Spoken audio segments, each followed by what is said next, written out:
சிவமங்கலம். நித்தியத்தின் அனித்திய அறிவிப்புகள். வறுமை, நோய், மரணம், பயம் காண்குமரா. நித்திய பொருளாம் ஒன்றினுடைய அனித்திய அறிவிப்புகள் இவை.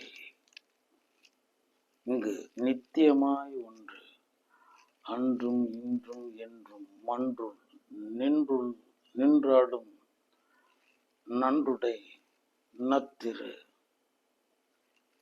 என்றும் ஒன்று உண்டு, அது நித்தியமாய் உண்டு.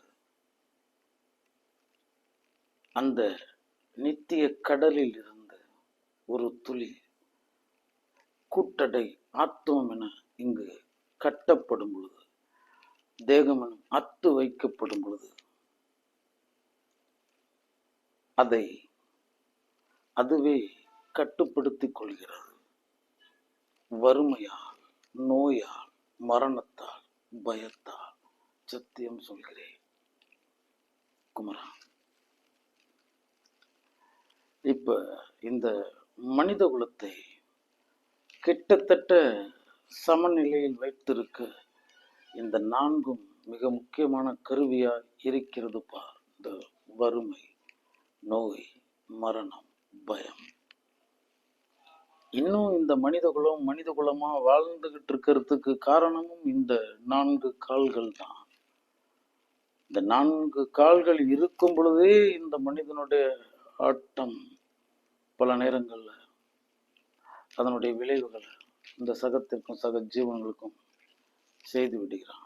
என்ன இருந்த பொழுதும் அது அதற்கு ஒரு காலத்தை வகுத்து அதற்கு மட்டும் எந்திரத்தை முடக்கி நோய், துன்பம் என்கின்ற பெயரால் முடிவில் அவனை கருவி கரணங்களெல்லாம் நடுநடுங்க செய்து அந்த மரணம் எனும் ஆளிற்றியில் ஆக்கி விடுகிறது. ஆம் செல்வங்களே, அப்ப இந்த வறுமை தவிர்க்க முடியாதது. ஆமா, பெரும்பகுதி தவிர்க்க முடியாது.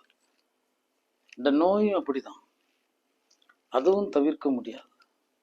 மரணமும் தவிர்க்க முடியாது, பயமும் தவிர்க்க முடியாது. ஏன்னா நமக்கு முதல்ல விதைத்ததே பயம்தான்.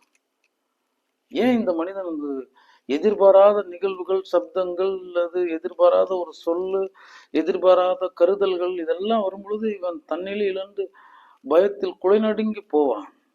இது யாருக்கும் பொருந்தும். இந்த மெய் உண்மையை முதல்ல புரிஞ்சுக்கணும். மெய் வீரனை தவிர இங்கு அனைவரும் பயம் கொள்வார்கள். சத்தியம் சொல்கிறேன். என்ன காரணம்னா, அந்த கருவறையில் அங்கு ஒரு வித்திலிருந்து அங்கு ஒரு தேகம் என வைக்கப்படும் பொழுது அந்த தக்க தசமதி தாயோடு தான்படும் துக்க சாகர துயரிடை பிழைத்தும். இந்த மண்ணை தொடுவதற்கு முன்னாடி அது சந்தித்ததே அதுதான், துக்க சாகர துயரிடை பிழைத்தும். துக்க சாகரத்திலிருந்து மீண்டுதான் வருது. தாய்க்கும் அதை தந்தது, தானும் அதை பெற்றது. அப்ப ஏது மரியாதை நிர்மல சித்த சுத்த சிசுவினுடைய அடி மனதுல, ஆள் மனதுல அதுல முதல்ல விதைக்கப்படுறது பயம்தான்.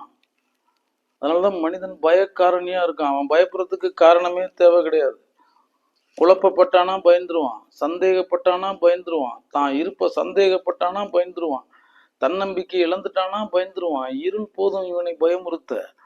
இங்கு யாரெல்லாம் சார்ந்து வாழ்கின்றானோ அவர்கள்லாம் விடுபடும் பொழுது இயல்பாகவே தொற்றிக்கொள்ளும் இந்த பயம். அப்ப இந்த பயம் இவனுடைய யதார்த்தமா இருக்கு. இந்த பயத்திற்கு நிறைய காரணங்கள் இருக்கு. ஆனா இந்த பயத்தினுடைய வேர் மரண பயத்தில் தொடங்குகிறது. ஏன்னா அந்த மரண அவஸ்தையின் பெயரால் தான் இந்த குழந்தை இந்த மண்ணில் வைக்கப்படுகிறது.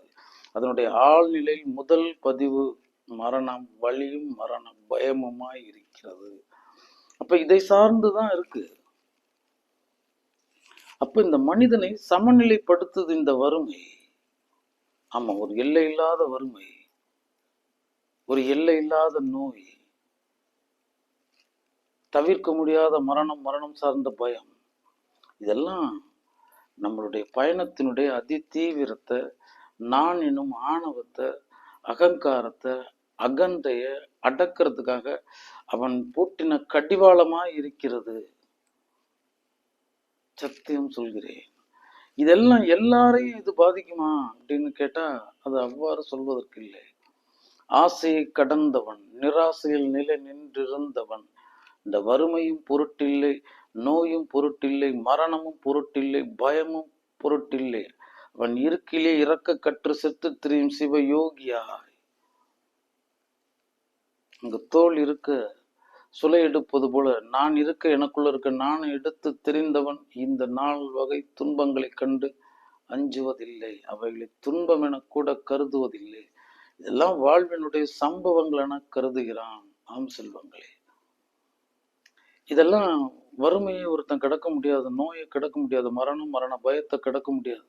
இப்ப இதெல்லாம் நீங்க மெய் அறிந்து என்ன செய்யணும் அப்படின்னா, அவைகள் வாழ் நீங்கள் வைத்திருக்கின்ற அந்த நடுக்கத்தை தொலைக்க வேண்டும். ஆமா, ஒன்றுமே இல்லைன்னா அவன் பாட்டுக்கு நிலகுலைஞ்சு போயிடுவான். எல்லாம் இருந்துச்சுன்னா என்ன பண்றதுன்னு தெரியாது. இந்த கண்ணீர் மாதிரி தான் பாத்தீங்கன்னா தெரியும். துன்பம் வந்தாலும் தேம்பி தேம்பி அழுவான், இன்பம் வந்தாலும் அழுவான்.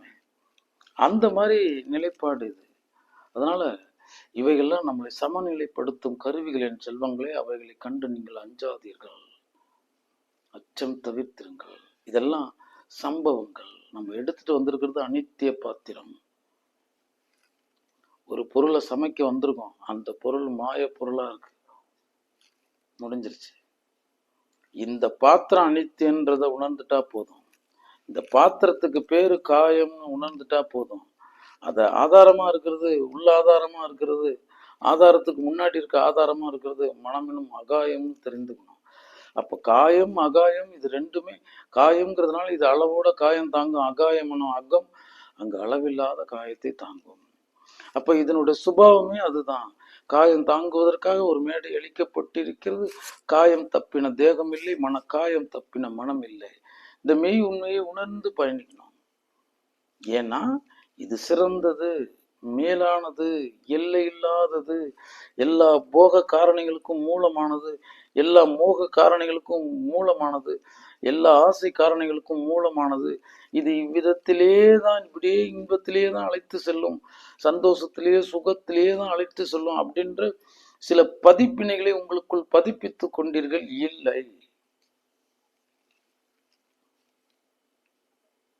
இன்பத்தில் ஆழ்ந்த அளவு இது துன்பப்படுத்தப்படும், முடிஞ்சிருச்சு. இந்த உண்மையை நம்ம தெரிஞ்சுக்கணும். அப்ப இன்பம் துன்பம் இங்க வாடிக்கைன்னு ஆயிடுச்சு. அப்ப நீ விரும்பினாலும் விரும்பலனாலும் அது வருமே. அப்ப அங்க என்ன சொல்றான், இன்பத்தையும் சாட்சியா பார்த்து பழகு, துன்பத்தையும் சாட்சியா பார்த்து பழகு. இப்ப சாட்சியா பார்த்து பழகுறதுன்னா வழங்கப்பட்டதை கொண்டாடாத, அவ்வளவுதான். வைக்கப்பட்டிருக்கிறது உணவு, அதை கொண்டாடி உணவு உண்ணணுன்றதுலாம் இல்ல. ஒரு இறை நினைவின் பெயரால அங்கு அன்போடு அன்னம் உண்டு விட வேண்டியது, அதை கொண்டாட வேண்டியதில்லை. அப்ப இந்த இன்பத்தை நீங்க கொண்டாட வேண்டியதில்லை, அதை ஆழ்ந்து விட வேண்டியதில்லை. அதுதான் எனக்கு தேவைன்ற தீர்மானத்துல இருந்துடுறது இல்லை, இப்படியே நின்னுறது அசைவற்று அமைதியாய் ஆனந்தத்தில். அப்படி ஒருவேளை இந்த இன்பத்துல நீங்க ஆழ்ந்துட்டீங்கன்னா அந்த ஆழ்ந்த அளவு இங்க, ஏன்னா இரவு பகல் தாண்டி இரவு இருக்குல்ல, அப்ப அந்த துன்பத்துல அந்த அளவு உன்னை அழுத்தி பார்க்கிறது. அப்போ உன்னை துன்பப்படுத்தணும்னு நினைக்கல, நடக்கிறதா இருக்கு, அவ்வளவுதான். இருள் உன்னை அச்சுறுத்துவது போல இந்த துன்பமும் அப்படிதான். அப்ப நீ இதை கொண்டாடிட்ட அப்படின்னா இருள் உன்னை அச்சுறுத்தும். சாட்சியா கடந்து பழக. உன்னை துன்பப்படுத்த வரல. ஆமா, அதுக்கு நீ விளை வச்ச, என்ன விளை வச்ச, இன்பம்னு விளை வச்ச, அது அதற்குரிய பொருளை கைப்பொருளை கொடுத்துருச்சு. விதைச்ச இன்பத்தை விளைந்தது துன்பம். அப்ப இந்த 2 நிலைப்பாட்டுகளும் நம்ம எச்சரிக்கையா இருக்கணும். இந்த உடலை ஒரு சொகுசை தேடக்கூடாது, இந்த உடலுக்கு இணக்கமானதை தேடக்கூடாது, தோதானதை தேடக்கூடாது.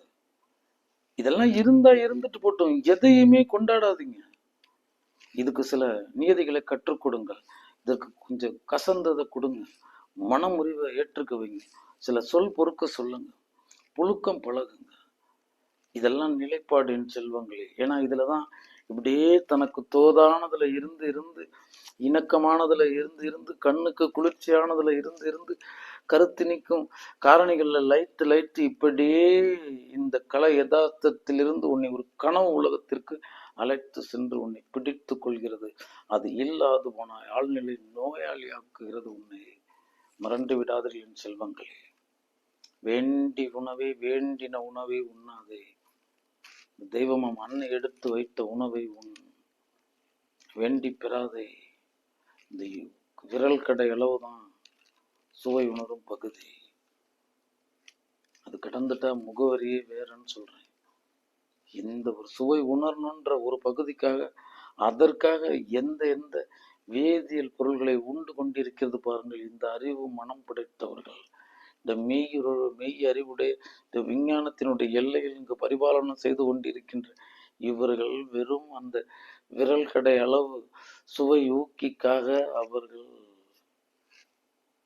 நேரடியாக தேகத்திற்கு பங்கம் செய்கின்றனர் பாருங்கள். ஆனால் அவர்கள் அறிவுடையவர்கள், விஞ்ஞான கலர்கள். குருநாதா ஊருக்கே கேள்வி சொல்லுங்கம்மா, பள்ளி கழனி பாலனை விழுந்து முடிஞ்சு போயிருங்கம்மா அப்படின்னு என் குருநாதன் சொல்லுவான். அது மாதிரி இவர்கள் அறிவின் பக்கம் சென்றார்களே தவிர மெய் அறிவின் பக்கம் செல்லவில்லை. தன்னோட தேகத்தினுடைய கருத்தினுடைய இந்த போகத்தில் ஆழ்ந்து செல்றத நினைச்சாங்களே தவிர நேற்றைய சமூகம் நமக்கு இங்க ஒரு கட்டமைப்பையும் களத்தையும் ஒரு பரிபாலனத்தையும் கொடுத்தது. இதை நம்ம அடுத்த தலைமுறைக்கு தரணுமேங்கிற எதுவுமே இல்லாம எல்லாம் பிச்சு எல்லாம் கூறுகளாக்கி கொண்டிருக்கிறது. எப்படி வாழணும்னு தெரியல. இந்த களத்தை நம்ம இதுக்கு மேல விரயமாக்குனா நம்மளுடைய எதிர்கால சந்ததி பாதிக்கப்படுமே. நம்ம வளர்ந்து பால்யத்தில் இருக்கும் பொழுது இந்த உலகத்தினுடைய கட்டமைப்பு எவ்வாறு இருந்தது, இன்னைக்கு எவ்வாறு இருக்கு, நாளை அடுத்த தலைமுறை இது எவ்வாறு அணுகும், இதை நம்ம எவ்விதத்தில் எடுத்து செல்லணும் அப்படின்னு நம்மளுடைய மரபுசார் உணவுகள், பாரம்பரிய பண்பாட்டு கலாச்சார உணவுகள், உணவே மருந்தையே உணவாக்கி இப்படி வாழ்ந்த நம்மளுடைய வாழ்வியலை பறித்தனர் பாருங்கள். இந்த மாயை வயப்பட்டவர்கள், மாயை ஏற்படுத்தின மாயையில் லைத்திருப்பவர்கள், ஆயிரம் விளம்பரங்கள். ஒரு நபர் கூட கேட்க தயாராக இல்லை. எல்லாம் அப்படியே நம்ம என்ன படு நோயாளியான்னு கேட்குறேன். விழி திறந்தா கனவு கண்டுகிட்டு இருக்கோம். அது என் சகத்திற்கு என்னுடைய உறவுகளுக்கு என்னுடைய அங்கங்களுக்கு தீங்கு விளைவிக்குது அப்படின்னா அதை வேற யார் கேட்கிறது? கேட்க வேண்டியவர்கள் கேட்கவில்லை, உணர வேண்டியவர்கள் உணரவில்லை. மருத்துவமனைகள் பெருகி கொண்டிருக்கின்றன, மரபணு மலடாகி போய்கொண்டிருக்கிறது. இயற்கை கருத்தரிப்பு என்பது எதிர்காலத்தில் இல்லாத அளவுக்கு இங்கு மீண்டும் மீண்டும் மீண்டும் அதையே நம்மளுடைய சந்ததிக்கு திணித்து கொண்டிருக்கிறோம். விட்டெடுத்துக் கொள்ளுங்கள் என் செல்வங்களே. ஆனா இவங்க விஞ்ஞானவாதிகள், நவநாகரிகவாதிகள். ஆனா நம்மளுடைய சந்ததியை காக்கணுன்ற அடிப்படை உணர்வு இல்லாதவர்கள். இவர்களை போய் என்ன சொல்றது? நல்லா சிந்திச்சு பாருங்களேன்.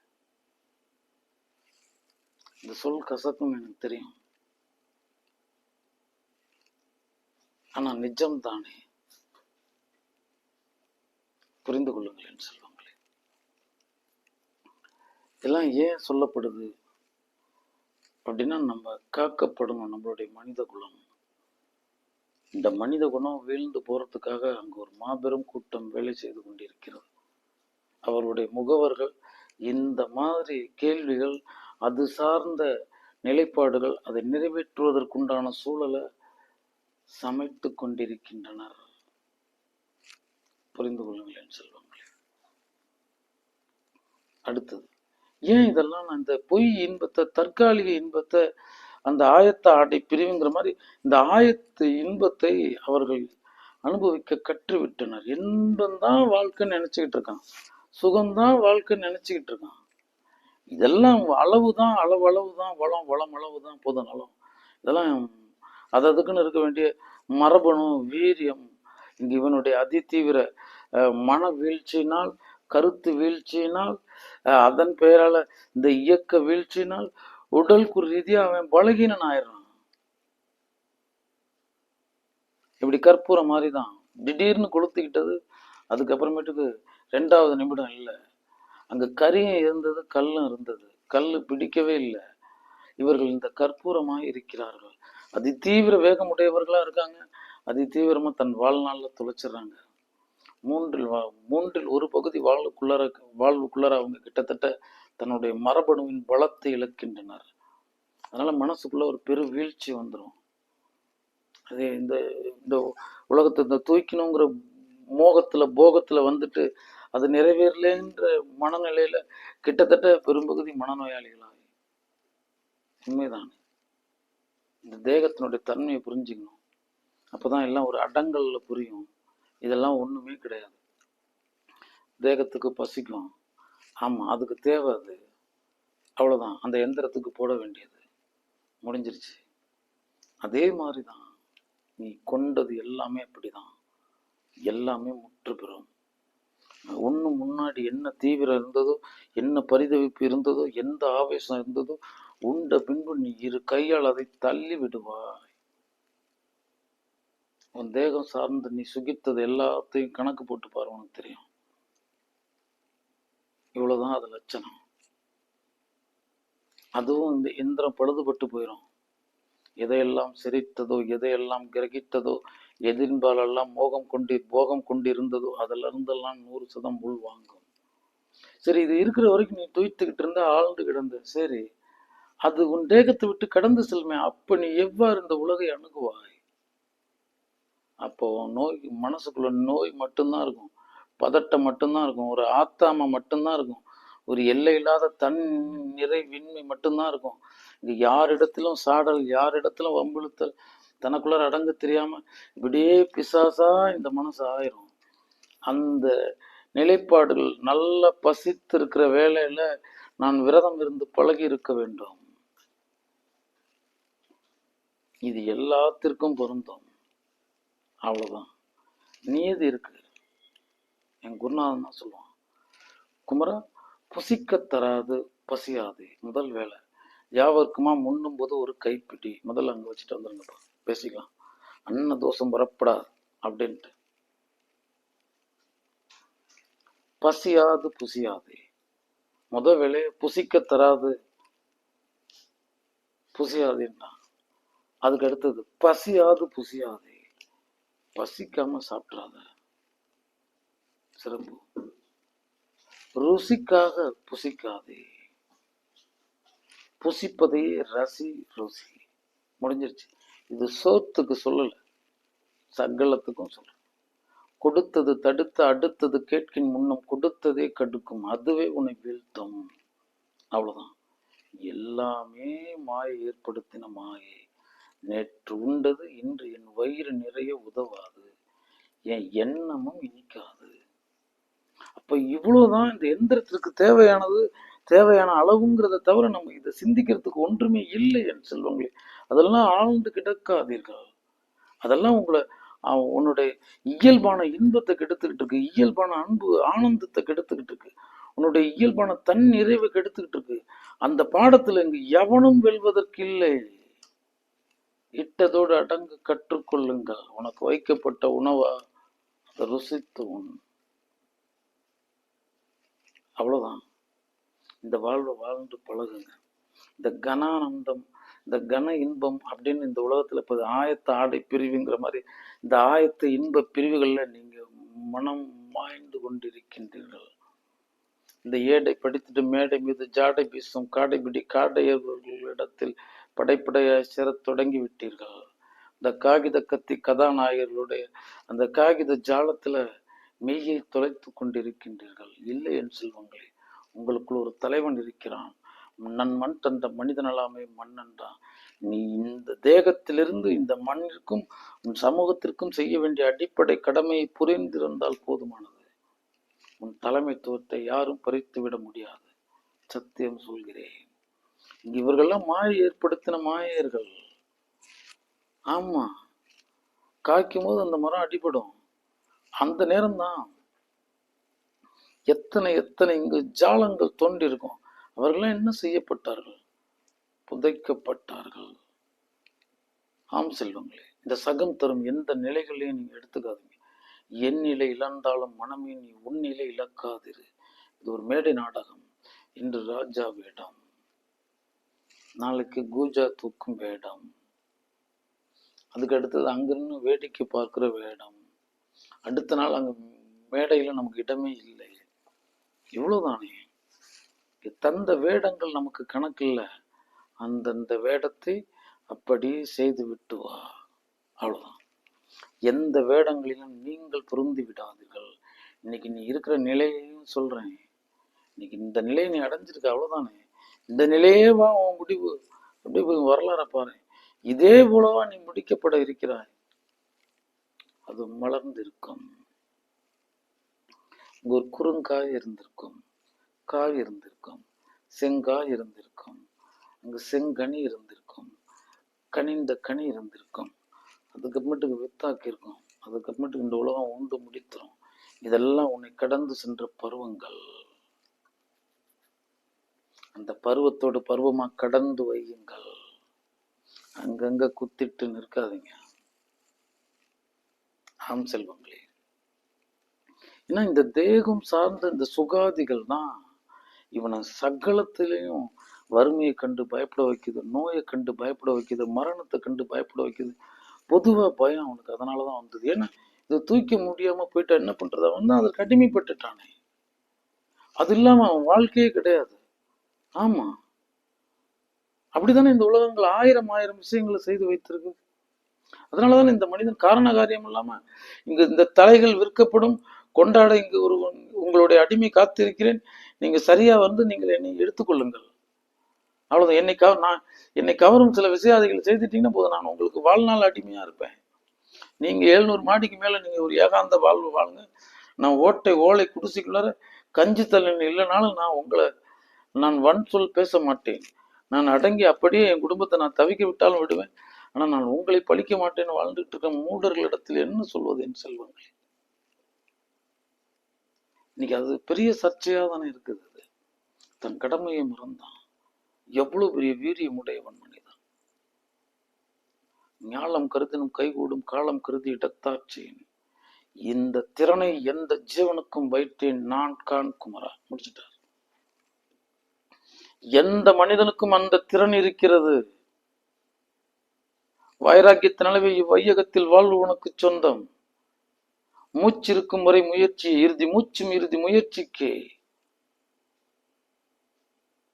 மரணமில்லா பெருவாள் வென்பதை சலனமில்லா பெருவாள் வெண்பான் சிவசித்தன் வசி சிவசித்தம். திருச்சிற்றம்பலம் சிவமங்கலம். இப்படி ஒரு சலனமற்ற வாழ்வை, வைராக்கிய வாழ்வை கொண்டாட கொடுத்த குவளையமடா குமரா இது. இவன் கொண்டாடுறானா, அவன் தலைக்கு மேல ஒருத்தனை வச்சு கொண்டாடிக்கிட்டு இருக்கான். இவன் தலையவே மறந்துட்டான். அவங்க செலவு செய்யும் போது மூளையும் சேர்ந்து செலவு செஞ்சு மூளையவே அகற்றிட்டாங்க. புரியல அவனுக்கு, தலையே புரியல அவனுக்கு. இந்த செம்மறியாட்டு கூட்டம் மாதிரி போய்கிட்டு இருக்கு.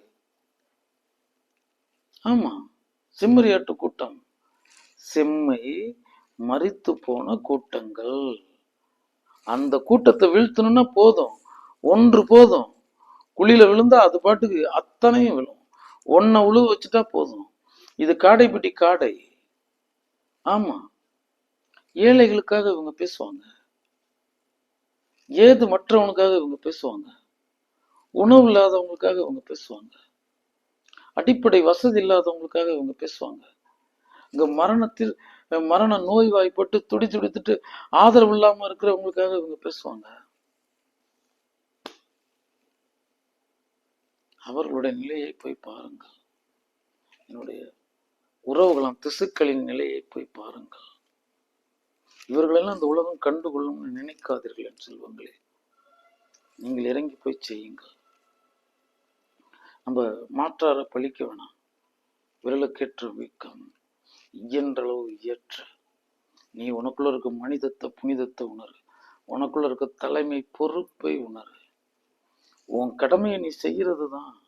உன் தலை இருக்குல்ல, ஆமா, அதுக்கு ஒரு தனி பணி இருக்கு, தலைமை பண்பு இருக்கு. அதன் பெயரால அந்த அத்திற்குள் அது நாயகனா இருந்து விட கடவுது. அடுத்த ஒரு நாயகன் உண்டுன்னா எதையும் செய்த ஒருவன். அவனன்றி எனக்கு ஒரு நாயகன் இந்த மண்ணில் இல்லை. அவனன்றி ஒரு தலைவன் எனக்கு இங்கு யாரும் இல்லை. அவ்வளவுதான். அவனன்றி எனக்கு ஒரு முன்மாதிரி இங்கு யாரும் இல்லை. அவ்வாறு இந்த மனிதர்களுக்கு தேவைப்பட்டால் எங்களை எடுத்துக்கொள்ளலாம். நாங்கள் எவரையும் எடுத்துக்கொள்ள தேவையில்லை. இதான் சத்தியம். அந்த மனநிலைப்பாட்டில் நீ நின்று உன் திறனை மறவாதே, ஒரு தன் நிறைவை மறவாதே, உன் நிம்மதியை மறவாதே, அறிந்து அடங்கி இன்புற்று அன்புற்று இருக்க பழகு. ஆம் செல்வங்களே, இந்த தற்காலிக இன்பங்களின் பால் ஆழ்ந்து கிடக்காதீர்கள்.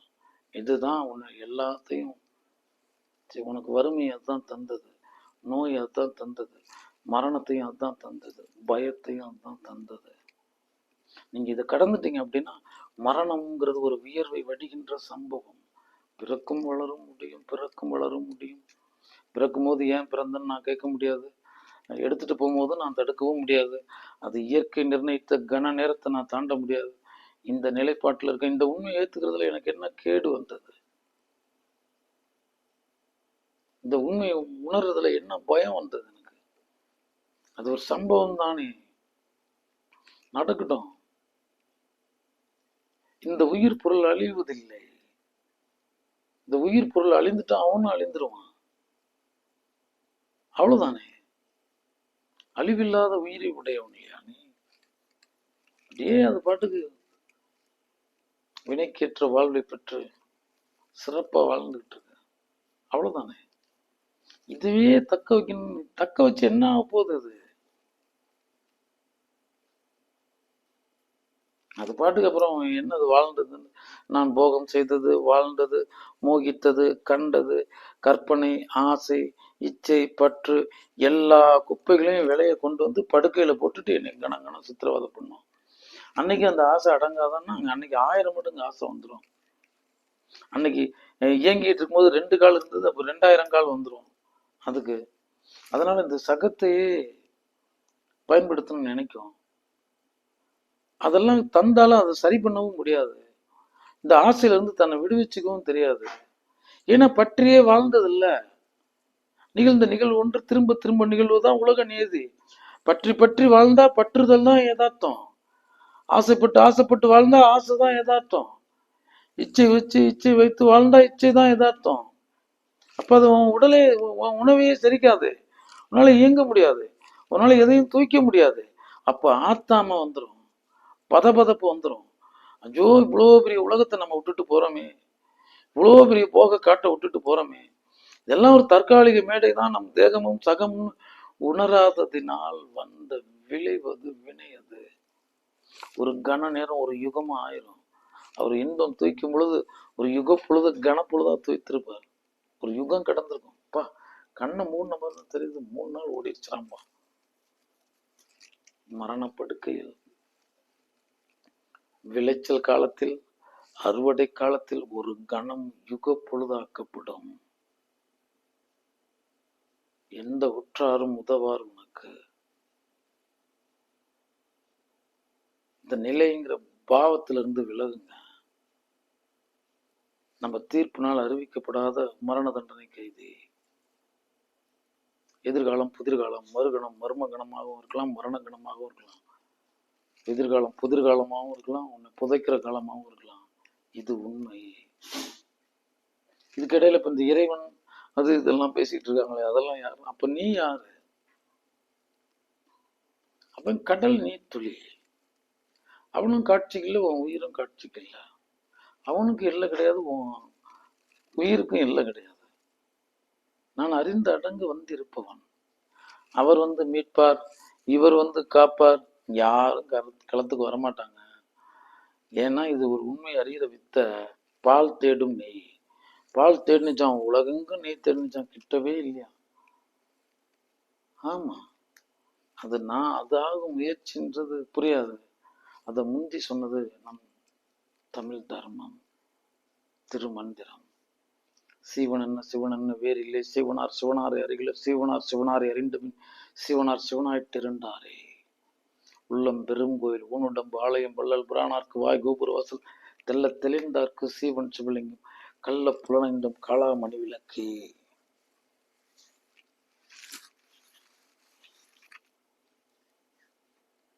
ஆம் செல்வங்களே,